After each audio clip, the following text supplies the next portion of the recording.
So what about the biggest Japanese brand, Toyota? Okay. I heard they have a new sub-brand that they're spinning off Century to become its own thing.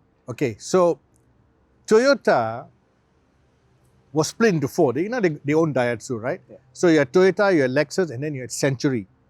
Now Century, we know they've got this big, square, boxy sedan that has been given added spice and zest by Gazoo Racing.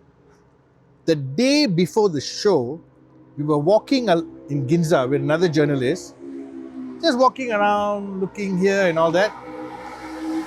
As I was crossing one lane, now that sounds like a Honda motorcycle.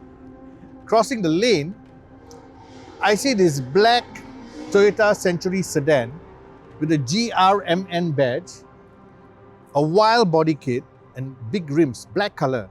So I say, hello, what is that? Something is wrong. So I whipped out my phone, did a short video, then I noticed the number plate. It is the number plate of Akio Toyoda. That was his personal car, and I happened to just take a short video of it. I posted it on my Facebook page and TikTok and everything else, just to see what kind of reaction. So far, there's been 187,000 views. Wow. And I'm getting comments from around the world because everybody knows about this car. And the number plate is so famous. And in fact, he's got two cars with the same number plate, but from two different prefectures. So he's got two of them. The other one is white in color. So Toyota made a lot of noise. But the other thing that was interesting with Toyota is they had a new RAV4. Okay. They actually showed this, I think, in the middle of the year. Yes. But this is the first time Malaysian journalists got to see it. Correct. In the metal.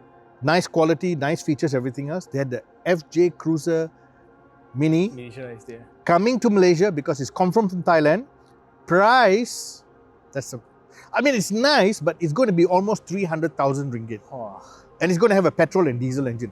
I'm thinking the diesel engine, if it comes here, boom, it's going to sell because it's chunky, tonka toy, beautiful looking 4x4. Okay? Then they had what I thought was a freaking game changer, a new Toyota Corolla sedan. Yes, still a concept phase. Let me tell you, all the Japanese brands there were talking about concept. The word concept now in Japan means ready to go to market. One step away. One step away. That car is going to market for sure. Okay. Yes, the outlandish interior, the fantastic features will be done. I'll tell you why. You heard it here first. It will be done because why? They have to play the game with the Chinese car manufacturers.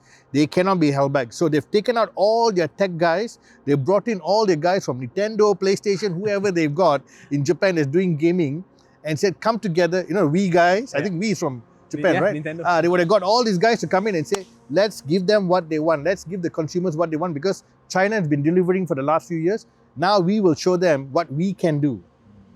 So no longer relying on that step-by-step Kaizen thing. They're just going to revolutionize the product line. Yes. And finally, of course, you know, there's a Lexus and all, very interesting. But finally, what really I knew was coming here is the new Light Ace. A van.